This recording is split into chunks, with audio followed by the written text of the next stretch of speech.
नमस्कार मित्रमैत्रिणींनो, भारतीय कला आणि संस्कृती या व्हिडिओ सिरीजमध्ये आपणा सर्वांचं स्वागत आहे। आजच्या व्हिडिओमध्ये आपण पश्चिम भारत आणि मध्य भारत इथल्या काही प्रमुख लोकनृत्य प्रकारांचा अभ्यास करणार आहोत। या आधीच्या व्हिडिओमध्ये आपण उत्तर भारत आणि पूर्व भारत इथले काही प्रमुख लोकनृत्य प्रकार पाहिलेले आहेत। तर आजचा पहिला लोकनृत्य प्रकार जो आहे तो म्हणजे दांडिया। दांडियाचं ओरिजिन आपल्याला गुजरातमध्ये पाहायला मिळतं। याची काही प्रमुख वैशिष्ट्य म्हणजे दांडिया लोकनृत्य प्रकार नवरात्रीच्या सणामध्ये सादर केला जातो आणि सादरकर्त्यांच्या हातामध्ये जी स्टिक असते किंवा जी दांडी असते त्यावरून या लोकनृत्य प्रकाराला दांडिया हे नाव मिळालेलं आहे।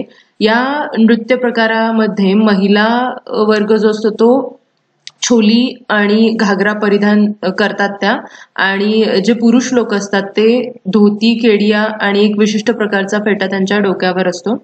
तर देवी मातेची जी आरती असते त्या आरतीनंतर as a part of celebration म्हणून दांडिया लोकनृत्य प्रकार सादर केला जातो। यानंतरचा महत्त्वाचा लोकनृत्य प्रकार आहे तो म्हणजे गरबा। गरबाचा सुद्धा ओरिजिन गुजरातच आहे। तर याची काही प्रमुख वैशिष्ट्य म्हणजे गर्भ हा जो संस्कृत शब्द आहे त्यावरून या लोकनृत्य प्रकाराला गरबा हे नाव मिळालेलं आहे। आणि या लोकनृत्य प्रकारामध्ये मध्यभागी दिवा असतो किंवा मध्यभागी देवी मातेची मूर्ती असते आणि त्या भोवतीने हे नृत्य सादर केलं जातं। तर यामधल्या ज्या काही मुवमेंट्स असतात, डान्स मुवमेंट्स, त्या असं दर्शवतात की जन्मापासून मृत्यूपर्यंतचं जे जीवन चक्र आहे ते या डान्स मुवमेंट्स मधून दर्शवलेलं असतं। आणि एक मेसेज सुद्धा आपल्याला इथून गरबा नृत्य प्रकारातून असा कन्वे केला जातो की या सततच्या बदलत्या जगामध्ये जी एक कॉन्स्टंट गोष्ट आहे ती म्हणजे परमात्म्याचा अंश जो या गरबामध्ये आहे। तर असा हा गरबा लोकनृत्य प्रकार हा खूप फेमस आहे गुजरातमध्ये। आणि जसं दांडिया हा देवी मातेच्या आरतीनंतर साजरा केला जातो, तर गरबा नृत्य प्रकार हा देवी मातेच्या आरतीपूर्वी सादर केला जातो। त्यानंतरचा महत्त्वाचा लोकनृत्य प्रकार तो म्हणजे टिप्पणी। टिप्पणी हा सुद्धा गुजरातचाच लोकनृत्य प्रकार आहे। तर याचं ओरिजिन आपल्याला सौराष्ट्रमधील छोरवाद रिजनमध्ये पाहायला मिळतं। आणि यामध्ये जी टिप्पणी असते ती एका मोठ्या काठीपासून बनवलेली असते आणि त्याच्या खाली एक लोखंडाचा पार्ट असतो। तर हा कामगार वर्गामधला लोकनृत्य प्रकार आहे। घरांसाठी जे फाउंडेशन केलं जातं त्या फाउंडेशनच्या वेळी चुना प्रेस करण्यासाठी ही टिप्पणी वापरली जाते। तर म्हणून तो जो कामगार वर्ग असतो त्यांच्यामार्फत हा लोकनृत्य प्रकार सादर केला जातो। प्रामुख्याने स्त्रिया सादर करतात आणि कामामुळे आलेला एक निरसपणा, कंटाळलेपणा घालवण्यासाठी हा नृत्य प्रकार सादर केला जातो आणि तेच या लोकनृत्य प्रकाराचं ओरिजिन आहे।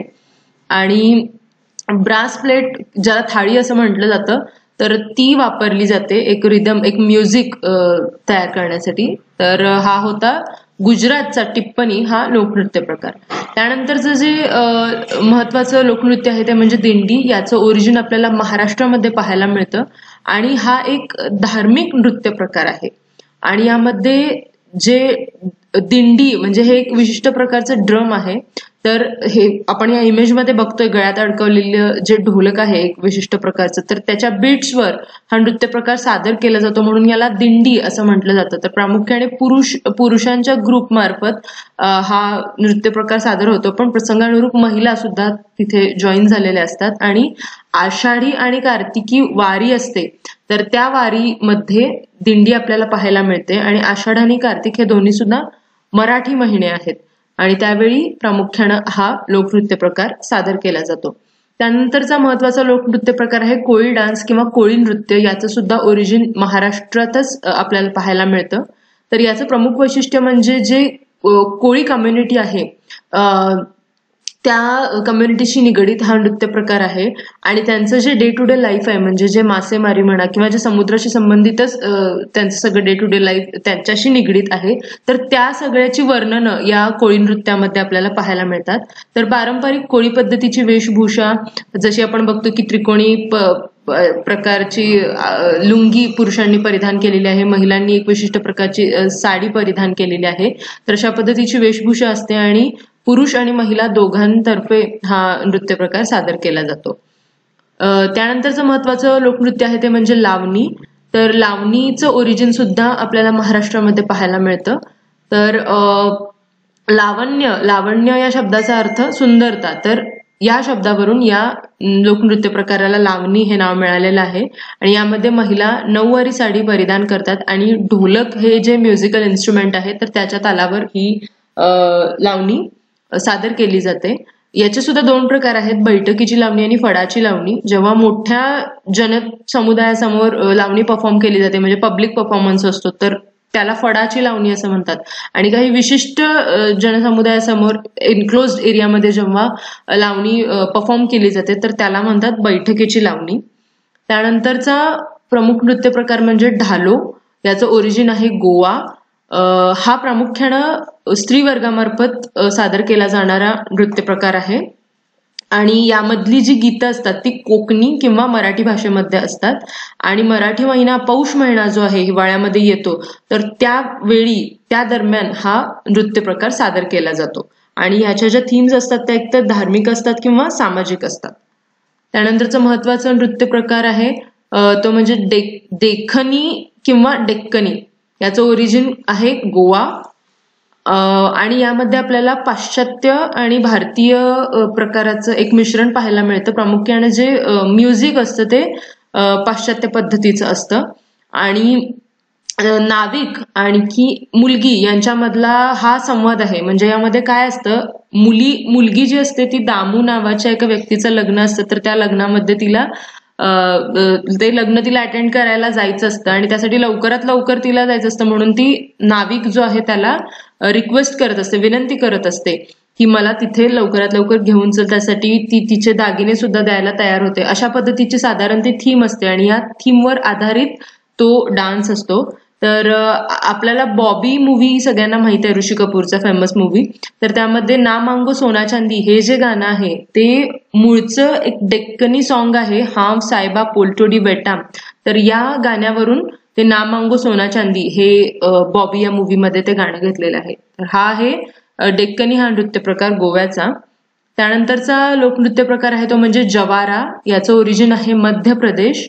हा पिझन डान्स आहे प्रामुख्यानं. आणि बुंदेलखंड जो प्रदेश आहे मध्य प्रदेशचा जो बुंदेलखंड आहे तिथे प्रसिद्ध असणारा हा नृत्य प्रकार आहे. आणि पीक जेव्हा कापणीला येतं तेव्हा हा नृत्य प्रकार सादर केला जातो आणि समृद्धतेचं प्रतीक आहे. आणखीन पुरुष आणखी महिला दोन्ही सुद्धा हा डान्स परफॉर्म करतात. आणि सादर करतेवेळी महिला ज्वारीनं भरलेली बुट्टी डोक्यावर घेऊन तो डान्स करतात. तर ज्वारी ह्या पिकाचं उत्पन्न मध्य प्रदेशमध्ये जास्त आहे तर त्यावरून त्याला हे जवारा हे नाव मिळालेलं आहे. दुसरा महत्वाचा लोकनृत्य प्रकार मध्य प्रदेशचाच आहे तो म्हणजे ग्रीडा.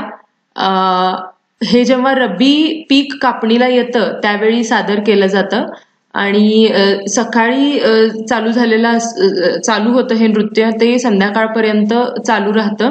आणि यामध्ये जे पुरुष लोक असतात त्यांचा जो फेटा असतो तो एक विशिष्ट प्रकारचा असतो, मोरपिसं त्याला लावलेली असतात. आणि महिला पारंपरिक पद्धतीची साडी परिधान करतात जी त्यांची गुडघ्यापर्यंत असते साडी.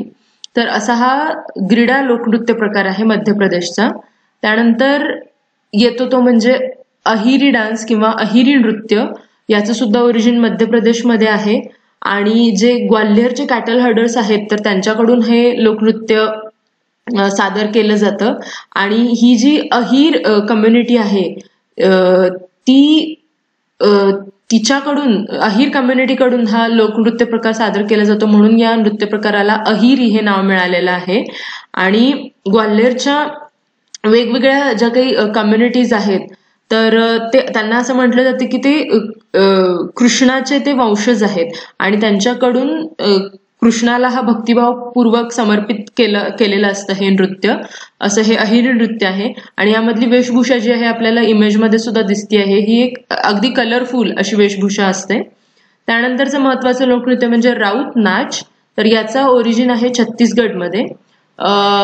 तर यादव लोक जे आहेत ज्यांना कृष्णाचं वंशज असं म्हटलं जातं, यादव कुळाला म्हटलं जातं कृष्णाचे वंशज, तर त्यांच्यामार्फत हा राऊत नाच सादर केला जातो. आणि हा सुद्धा ॲज अ वर्शिप कृष्णा म्हणजे कृष्णाला हा कृष्णाप्रती हा नृत्य प्रकार सादर केलेला असतो. याला व्हिक्टरी डान्स असं सुद्धा म्हटलं जातं आणि देव उधनी एकादशीच्या दिवशी हा नृत्य प्रकार सादर केला जातो. रासलीला जी आहे आपण याआधी बघितलेलं आहे नॉर्थ इंडियाचे काही प्रमुख लोकनृत्य प्रकार त्यामध्ये सुद्धा तर त्या रासलीलेशी हा क्लोजली रिलेट करतो राऊत नाच हा नृत्य प्रकार आणि यामध्ये सुद्धा अगदी कलरफुल अशी वेशभूषा आपल्याला पाहायला मिळते. त्यानंतरचं जो महत्वाचं नृत्य आहे ते म्हणजे सुआ. ह्याचं सुद्धा ओरिजिन छत्तीसगडमध्ये आहे. तर गोंड स्त्रिया ज्या असतात त्यांच्यामार्फत हा नृत्य प्रकार सादर केला जातो आणि इथे सुआ म्हणजे काय आहे तर तो एक पक्षी आहे, पोपट आहे तो. आणि पोपट आपल्याला माहिती आहे की त्याला जशा गोष्टी शिकवल्या जातात, जशा पढवल्या जातात तशा पद्धतीनं तो म्हणतो. मग इथं महिलांना जो काही मेसेज कन्व्हे करायचा असतो तो त्या सुआ पक्षामार्फत त्या कन्व्हे करतात आणि मोस्टली वियोग किंवा विरह गीतं त्यांच्यामार्फत ती कन्व्हे केली जातात. म्हणून हे जे काही सुआ सॉंग्स असतात या नृत्यामधले त्यांना वियोग सॉंग असं सुद्धा म्हटलं जातं. तर हे आहे छत्तीसगडचं महत्वाचं लोकनृत्य जे गोंड स्त्रियांमार्फत सादर केलं जातं.